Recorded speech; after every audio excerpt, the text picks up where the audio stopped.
ನಮಸ್ಕಾರ. ಟಿಪ್ ಇಷ್ಟ ಆದರೆ ಲೈಕ್ ಮಾಡಿ, ಇಷ್ಟ ಆಗಲಿಲ್ಲ ಅಂದರೆ ಡಿಸ್ಲೈಕ್ ಮಾಡಿ. ಈ ಟಿಪ್ ಇಷ್ಟ ಆಗ್ತಿದೆ ಅಂತಂದರೆ ಸಪೋರ್ಟ್ ಮಾಡಿ. ತುಂಬ important Tipu. So black dress ಹಾಕ್ಕೊಂಡಿದ್ದೀನಿ. ಸೊ ನನಗೂ ಬ್ಲ್ಯಾಕ್ ಅಂದರೆ ಇಷ್ಟ. ಆದರೆ ಅದನ್ನು ನಾವು ಯಾವ ಟೈಮ್ಗಳಲ್ಲಿ ವೇರ್ ಮಾಡಬೇಕು ಅನ್ನೋದನ್ನು ಮಾತ್ರ ಗಮನಿಸಲ್ಲ. ಸೊ ನಮ್ಮ ಬ್ಯುಸಿ ಶೆಡ್ಯೂಲ್, ಊರಿಗೆಲ್ಲೋ ಹೋಗಿರ್ತೀವಿ, ಮಕ್ಕಳನ್ನ ಮತ್ತೆ ವಾಪಸ್ ಕರ್ಕೊಂಬರ್ಬೇಕಾದ್ರೆ ಕ್ಯಾಬ್ ಡ್ರೈವರ್ಸ್ಗಳು ಅವರು ಇವರು ನೈಟ್ ಆ್ಯಂಡ್ ಡೇ ಡ್ರೈವ್ ಮಾಡ್ತಾ ಇರ್ತಾರೆ. ಸೊ ಅಂಥ ಟೈಮಲ್ಲಿ ಕೆಲಸಗಳಿಗೆ ಅಂತ ಹೋದಾಗ ನೀವು ಅಲ್ಲಿಂದ ಹೊರಡೋದು ಲೇಟ್ ಆಗ್ಬೋದು, ಅಥವಾ ಫಂಕ್ಷನ್ಸ್ಗಳಿಗೆ ಅಂತ ಹೋದಾಗ ಅಲ್ಲಿಂದ ಯಾವುದೋ ಒಂದು ಕಾರಣಗಳಿಂದ ನೀವು ಹೊರಡೋದು ಲೇಟ್ ಆಗ್ಬೋದು.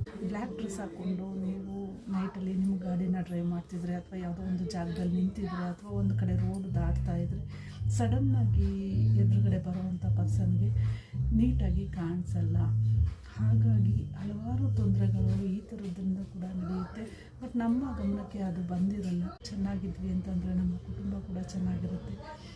ನಾವು ಸೇಫ್ ಆಗಿದ್ದರೆ ನಮ್ಮ ಕುಟುಂಬನ ಸೇಫ್ ಮಾಡ್ಬೋದು. ಸೊ ನಾವು ಸೇಫ್ ಆಗಿರಬೇಕು ಅಂತಂದರೆ ನೈಟ್ಗಳಲ್ಲಿ ನಾವು ಬ್ಲ್ಯಾಕನ್ನು ಅವಾಯ್ಡ್ ಮಾಡೋದು ತುಂಬ ಉತ್ತಮ. ಯಾಕೆ ಅಂತ ಹೇಳಿದರೆ, ನೀವು ಗ್ರೀನ್, ಯೆಲ್ಲೋ, ಪಿಂಕ್ ಈ ಥರದ್ದು ಕಲರ್ಸ್ನ ವೇರ್ ಮಾಡಿದಾಗ ಲೈಟ್ ಕೆಲವು ಕಡೆ ಇರಲ್ಲ. ಸೊ ಅಂಥ ಜಾಗಗಳಲ್ಲಿ ಈ ಥರ ಒಂದು ಕಲರ್ಸ್ಗಳನ್ನ ಬಳಸಿದಾಗ ಏನಾಗುತ್ತೆ ಅಂದರೆ, ಅಪೋಸಿಟ್ ಎಷ್ಟೇ ದೂರದಿಂದ ಬರ್ತಾಯಿದ್ರು ಅವ್ರಿಗೆ ನೀಟಾಗಿ ನಾವು ಕಾಣಿಸ್ತೀವಿ. ಸೊ ಈ ಒಂದು ಕಲರ್ ಕಾಣಿಸುತ್ತೆ. ಲೈಟ್ಸ್ ಇರ್ಬೋದು, ಅಫ್ಕೋರ್ಸ್ ನಿಮ್ಮ ಗಾಡಿಗಳಲ್ಲಿ ಲೈಟ್ಸ್ ಇರ್ಬೋದು, ಹಾಗಾಗಿ ಲೈಟ್ ಬರ್ತಿದೆ, ಗಾಡಿ ಬರ್ತಿದೆ ಅಂತ ಗೊತ್ತಾಗ್ಬೋದು.